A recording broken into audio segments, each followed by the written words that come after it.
આ તરફ સંદેશ ન્યૂઝના અહેવાલની ધારદાર અસર થવા પામી છે। એનર્જી ડ્રિંકના અહેવાલ બાદ સરકાર એક્શનમાં આવી। સંદેશ ન્યૂઝ પર આરોગ્ય મંત્રીએ એક મોટું નિવેદન પણ આપ્યું છે। સંદેશની મુહિમને તેમણે અસરકારક ગણાવી હતી। આરોગ્ય વિભાગને નિયમનો અભ્યાસ કરવા આદેશ આપવામાં આવ્યો તો કાયદાકીય રીતે યોગ્ય પગલાં લેવાશે તેવું પ્રફુલ્લ પાનસેરિયાએ નિવેદન આપ્યું। એનર્જી ડ્રિંક સામે બની શકે છે એક કડક કાયદો, સરકાર લાવી શકે છે કડક પ્રતિબંધ। એનર્જી ડ્રિંકની ભ્રામક જાહેરાતથી આરોગ્યને મોટું નુકસાન થઈ રહ્યું છે। એનર્જી ડ્રિંક ન પીવા આરોગ્ય મંત્રી પ્રફુલ્લ પાનસેરિયાએ સલાહ આપી।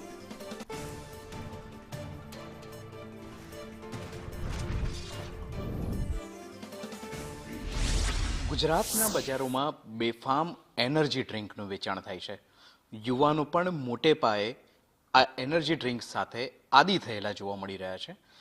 કેટલીક ભ્રામક જાહેરાતોને કારણે યુવાનો ગેરમાર્ગે જ્યારે દોરાઈ રહ્યા છે ત્યારે સંદેશ ન્યૂઝે મુહિમ ઉપાડી છે કે આ એનર્જી ડ્રિંકના નામે જે પદાર્થો વેચાઈ રહ્યા છે તેની પર સરકાર એક્શન લે।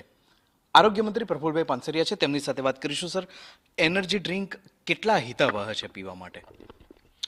આમ તો મેડિકલની ભાષાની અંદર ડૉક્ટર સાથે ચર્ચા કર્યા પછી અનેકવાર જાણવા મળ્યું છે કે 18 વર્ષથી નીચેની ઉંમરના કિશોરે, બાળકોએ આ એનર્જી ડ્રિંક ક્યારેય પણ પીવું ન જોઈએ। એમના વાલીઓ ક્યારેય પીવા દેવું પણ ન જોઈએ, કારણ કે આમાં કેફીન, ખાંડનું વધુ પ્રમાણ, કેફીન હોય, રોજની આદત અને ક્યારેય એનર્જી મળતી જ નથી। એનર્જી ડ્રિંક પીવાથી એનર્જી મળતી જ નથી। આ ખોટી ભ્રમક વાહિયાત એડવર્ટાઇઝ છે। એટલે ઘણીવાર એને રોજિંદે પીવાથી શરીરને નુકસાન થતું હોય છે।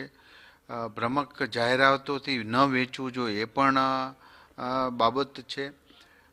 આ દ્વારા અનેક લોકો કાયમિક માટે જ્યારે એનર્જી ડ્રિંક પીવે છે તો એના લીવર, કિડની, ઓર્ગન પર પણ એની અસર પડતી હોય છે, એવું ડૉક્ટરનું કહેવું છે। સર, તો FSSAI પણ કહે છે કે ભ્રામક જાહેરાતો ન કરવી, તેમ છતાં પણ જાહેરાતો થાય છે, ખુલ્લેઆમ તેનું વેચાણ થાય છે, યુવાનો મોટા પાયે તેની સાથે આદી થયેલા છે। રાજ્ય સરકાર આ બાબતે શું કરી રહી છે આ પ્રકારની જાહેરાતો રોકવા માટે, યુવાનોના ભવિષ્ય માટે? અન્ય રાજ્યોમાં પણ ભ્રમક જાહેરાતથી વેચાતા આવા એનર્જી ડ્રિંક એ હાનિકારક છે ને એવી બાબતોથી રાજ્ય સરકારે પણ એક્શનો લીધા છે।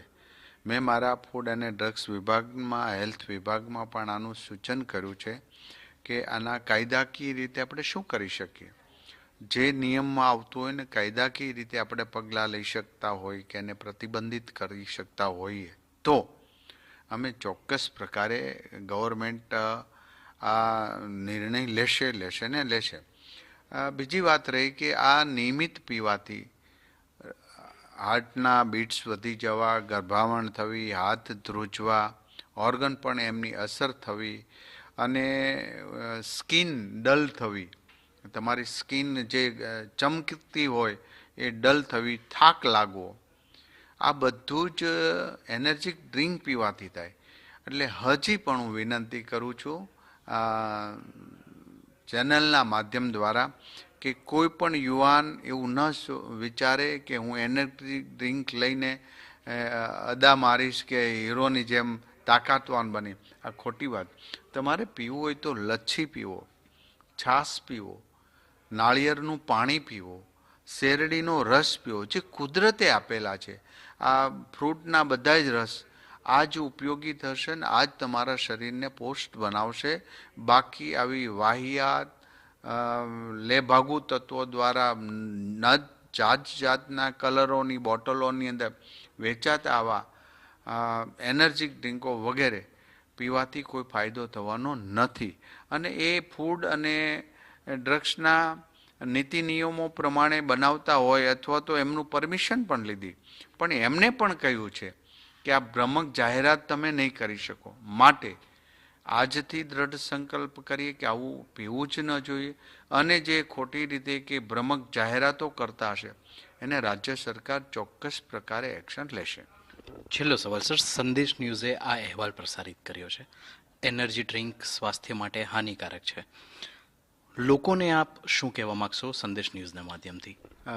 ખૂબ સારી વાત છે.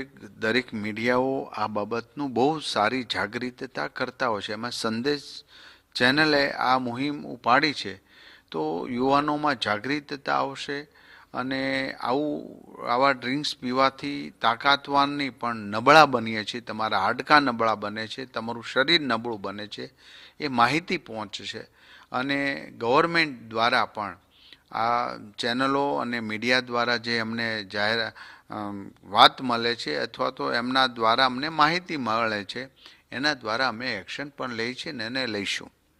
આભાર સર વાત કરવા બદલ. તો આરોગ્ય મંત્રી પ્રફુલભાઈ પાનસેરિયા, જેમણે સંદેશ ન્યૂઝ સાથે ખાસ વાત કરી. મહત્વનું છે કે ભ્રામક જાહેરાતોને કારણે યુવાનો જ્યારે ગેરમાર્ગે દોરાઈ રહ્યા છે, તેમના સ્વાસ્થ્યને અસર થવાને બદલે આડઅસર વધારે પ્રમાણમાં થઈ રહી છે, ત્યારે રાજ્ય સરકાર પણ યુવાનોના ભવિષ્યને લઈને ચિંતિત છે અને પગલાં લેવા માટેની કવાયત હાથ ધરી છે. સહયોગી જેવીરસિંહ રાઠોડ સાથે હું નિર્મલ દવે, સંદેશ ન્યૂઝ, ગાંધીનગર.